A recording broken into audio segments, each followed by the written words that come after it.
They would later say they knew he would not last a week.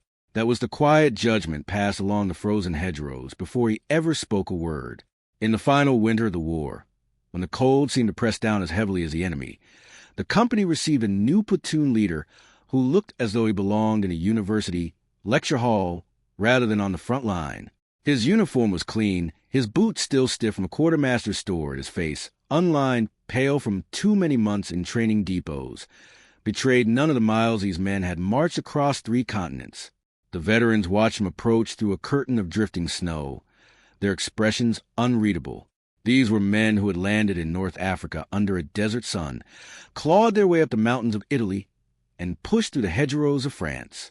They carried the war in their posture, the slight stoop from heavy packs, the habitual scanning of tree lines, the economy of movement that comes only after too many surprises. Their uniforms were faded and patched. Some bore ribbons dulled by weather and time. A few bore scars that needed no decoration. He introduced himself with a steady voice, careful not to rush his words. The wind cut across the open field where the company had dug in, rattling loose canvas and carrying the distant thud of artillery from beyond the forest.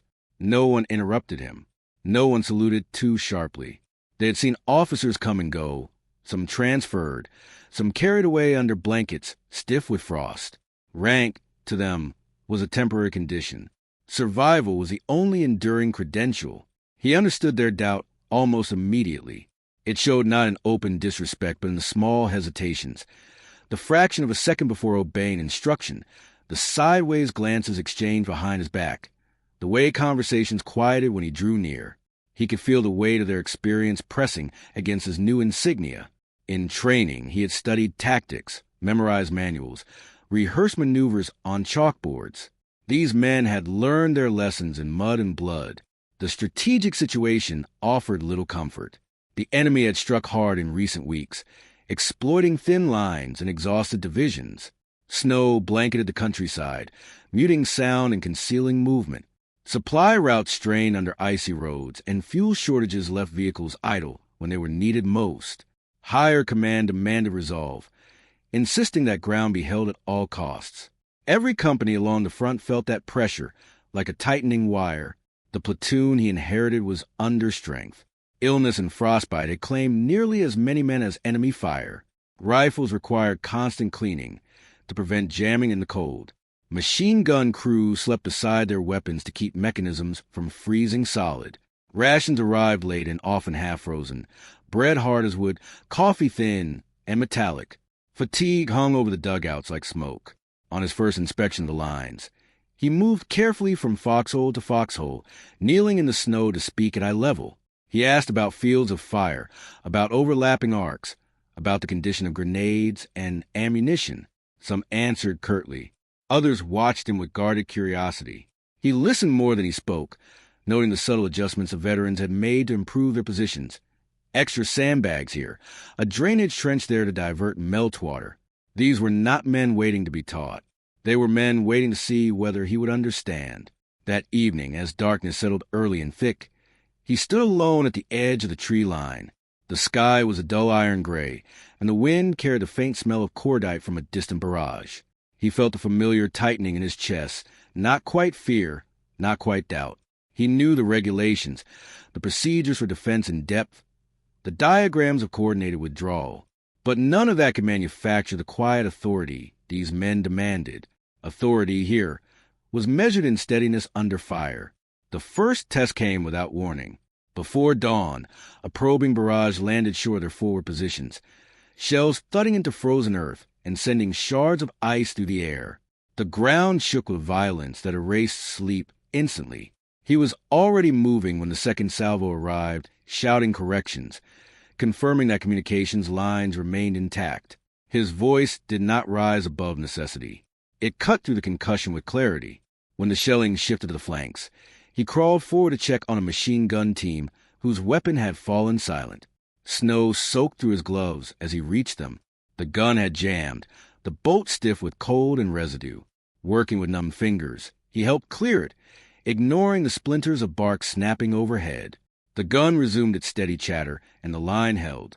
It was a small engagement, little more than a test by the enemy. but it left a mark. The veterans had watched him move through open ground without theatrics, had seen him kneel beside them rather than shout from cover. He had not performed bravery. He had practiced responsibility. The distinction mattered. Over the next days, he began rising before the others, walking the perimeter while Frost still clung to the sandbags. He studied the terrain beyond their lines, memorizing the dips and rises, the clusters of trees that might conceal movement. He revised watch schedules to allow the most exhausted men longer rest, pairing inexperienced replacements with seasoned corporals. He made certain that hot food, when it arrived, went first to those returning from night patrols. Gradually, conversations no longer ceased when he approached. A sergeant began offering quiet suggestions rather than waiting to be asked. A rifleman with a bandaged hand nodded once in acknowledgement after receiving new gloves requisitioned from battalion stores. These were small gestures, nearly invisible to an outsider, but in a platoon worn thin by years of war, they signaled a shift. The cold persisted. So did the distant thunder of artillery and the knowledge that greater battles loomed beyond the forest. Yet something steadier began to take shape within the line. The men still saw his youth. That could not be erased. But they also saw him share their discomfort, absorb their burdens, and refuse to shelter rank. In the frozen quiet between barges, trust did not arrive suddenly. It accumulated, layer by careful layer, like snow settling over scar ground, binding the uneven surface into something that could hold. The order to move came under a sky the color of wet cement, low and oppressive, as though the weather itself disapproved of the advance. Snow had hardened into crusted ridges along the road, and the company's boots broke through with a brittle crunch that carried farther than anyone liked. Vehicles coughed in the cold, engines reluctant after a night of freezing temperatures. The men marched without complaint, but their silence had weight. They had been told the sector was unstable, that enemy resistance had stiffened in the woods ahead, that gaps in the line needed sealing before they widened into something catastrophic. None of it was new. What was new was the pace. Higher command wanted ground taken and held, regardless of how thin the units had become. The young officer walking in front of his platoon, map case strapped tight against his chest. He had studied the contour lines by lantern light, tracing the shallow valley that cut across their axis of advance, noting the narrow bridges likely to bottleneck supply trucks. He knew the road would not support heavy traffic once the thaw began. He had already sent a runner back to battalion requesting additional fuel sleds and spare radio batteries. Small precautions that rarely drew attention, but often decided how long a position could be sustained. By midday, the column encountered its first disruption. A supply truck had slid sideways into a drainage ditch, blocking the only reliable route forward. Crates of ammunition lay scattered in the snow, their wooden sides splintered.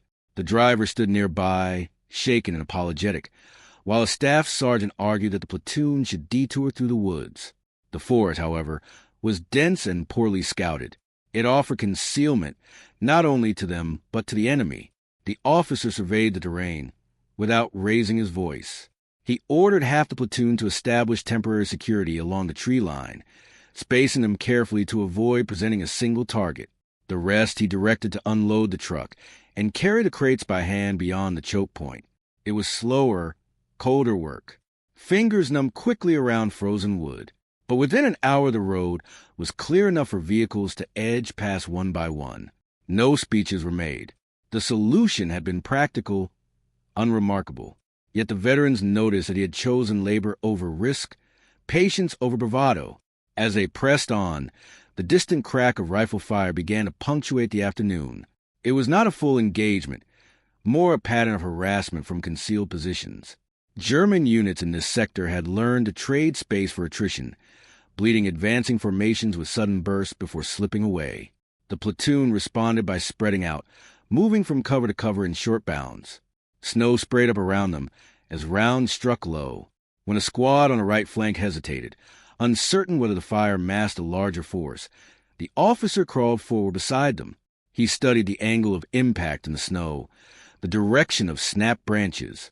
The fire was disciplined but sparse, likely a screening element rather than a main defense. He signaled for a flanking maneuver, sending 2 fire teams wide to apply pressure without overcommitting.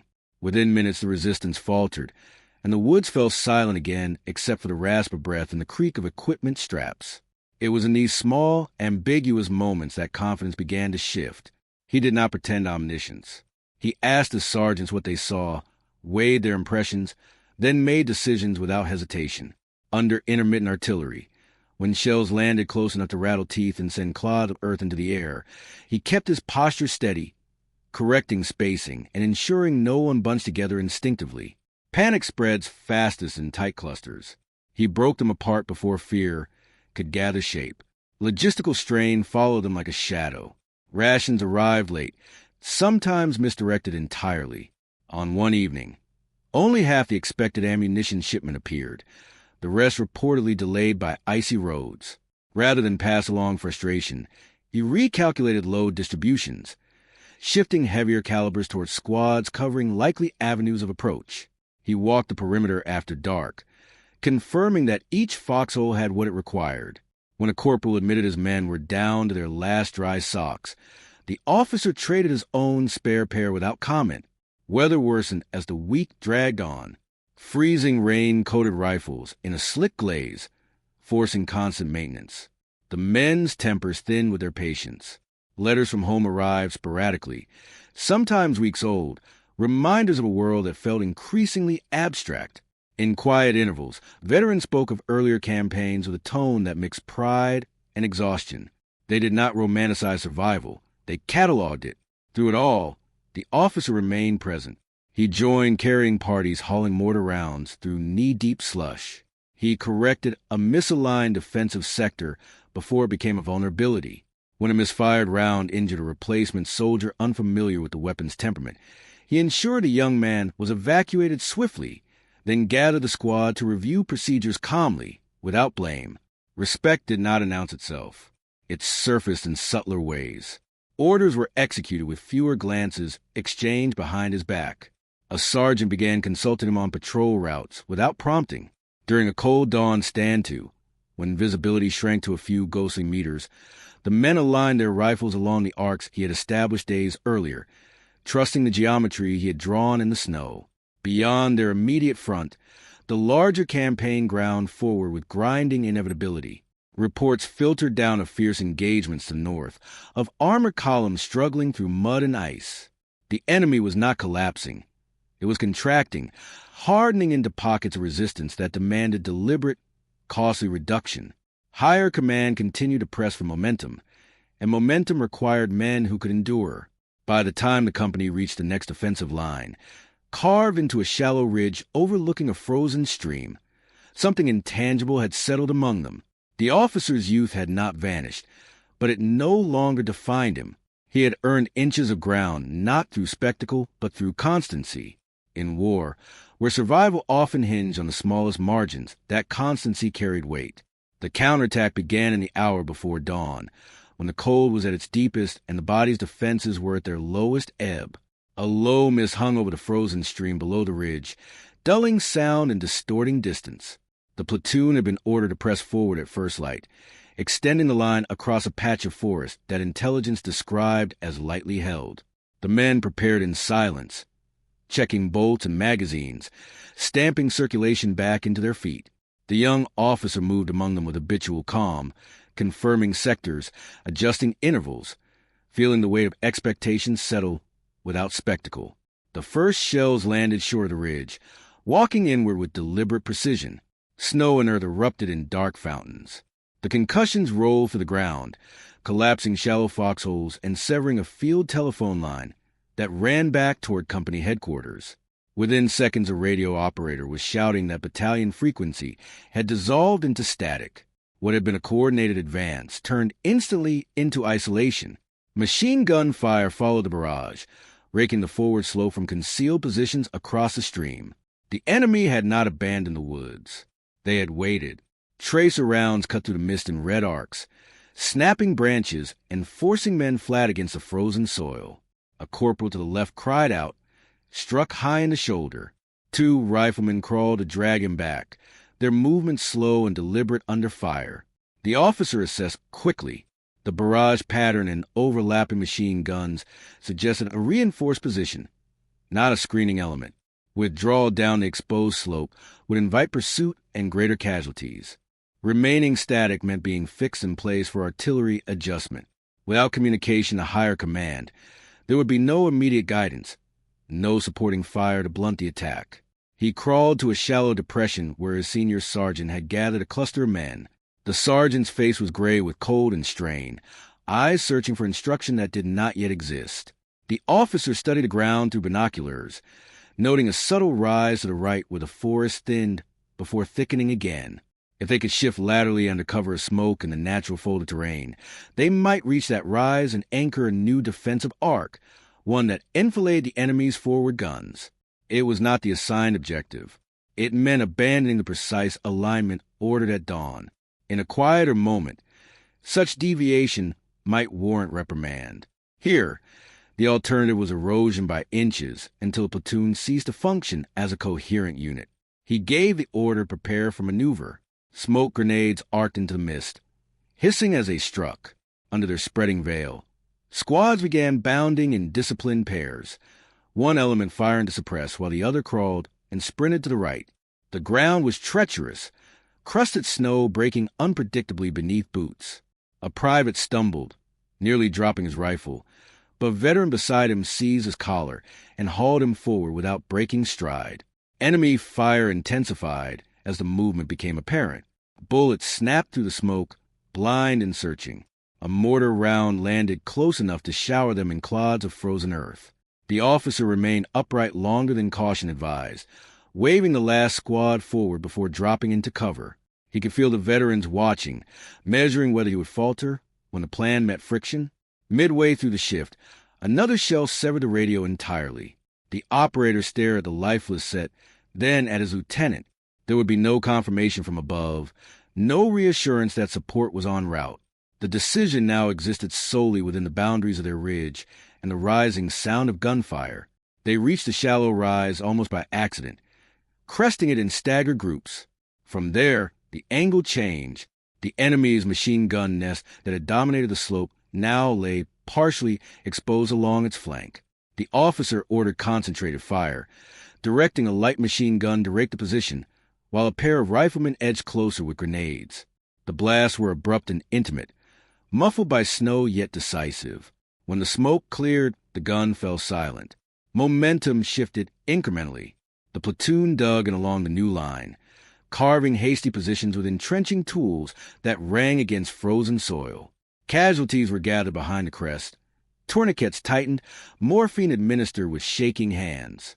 The wounded corporal gripped the officer's sleeve once before being carried rearward, not in protest but in acknowledgement.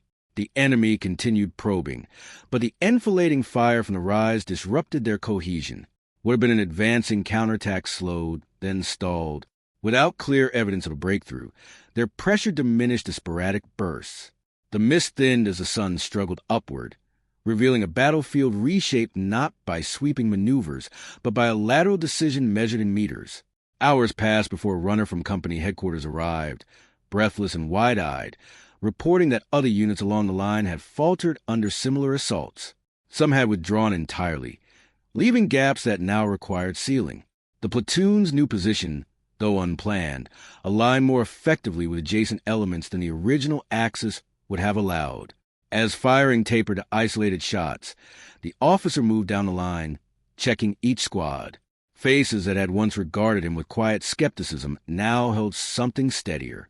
They had seen the calculation behind his choice, the willingness to risk censure rather than accept paralysis. He had not ordered a reckless charge. He had not clung rigidly to instructions unsuited to the moment. He had maneuvered to preserve both ground and men. The cost lay behind the crest, in stretchers and darkened patches of snow. No decision erased that, yet the platoon remained intact, its structure unbroken. The veterans understood the narrow margin between cohesion and collapse.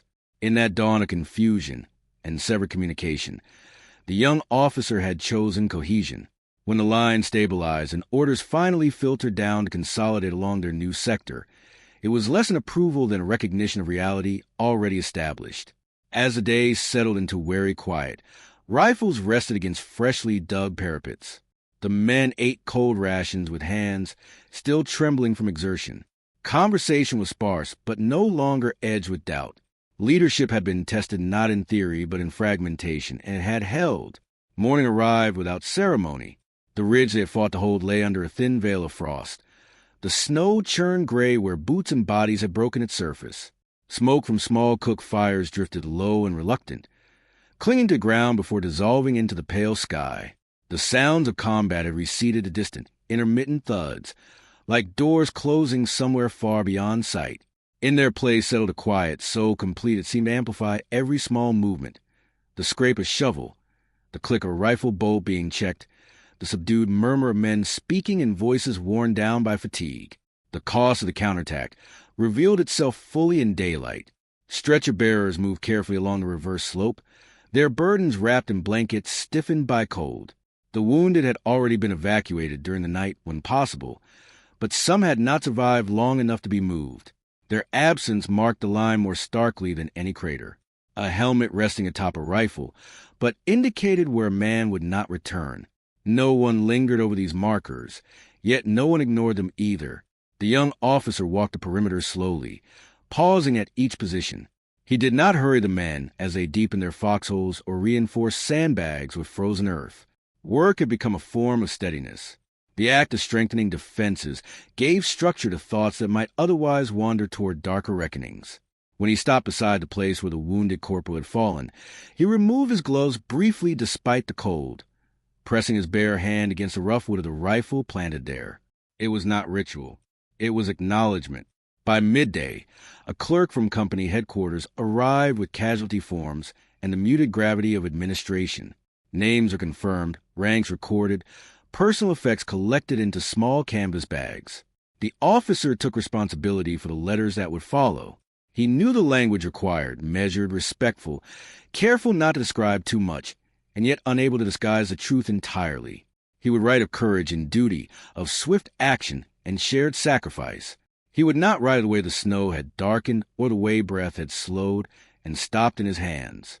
The veterans watched him as he spoke, quietly with each squad, outlining the new defensive alignment order by battalion. Their sector had become a hinge point, connecting two companies whose lines had wavered under pressure. It was not a glamorous assignment. It required vigilance more than advance. The campaign beyond their ridge continued its slow grind forward, but here the task was to hold, to absorb what might come without splintering. Rations improved slightly as supply lines adjusted. Ammunition arrived in proper quantities, stacked neatly behind crest. Engineers reinforced the shallow bridge across the frozen stream, reducing the vulnerability that had nearly cost them their position. These practical measures did not erase loss, but they restored a measure of predictability. In war, predictability was a form of mercy. In the evenings, when the light faded early and the temperature dropped once more, the men gathered in small groups along the reverse slope. Conversations were subdued but no longer guarded in the officer's presence. Stories surfaced, not of glory, but of endurance. A sergeant spoke of North Africa's heat and the blinding sandstorms that had once seemed unbearable. Another recalled the steep climbs in Italy, the way boots had worn thin on rock.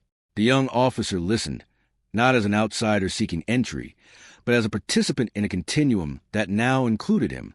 He no longer felt the need to prove himself through visible risk. The test had passed, and what remained was the quieter burden of consistency. He inspected weapons with the same care as before, reviewed patrol routes, adjusted watch rotations to prevent exhaustion from dulling reflexes.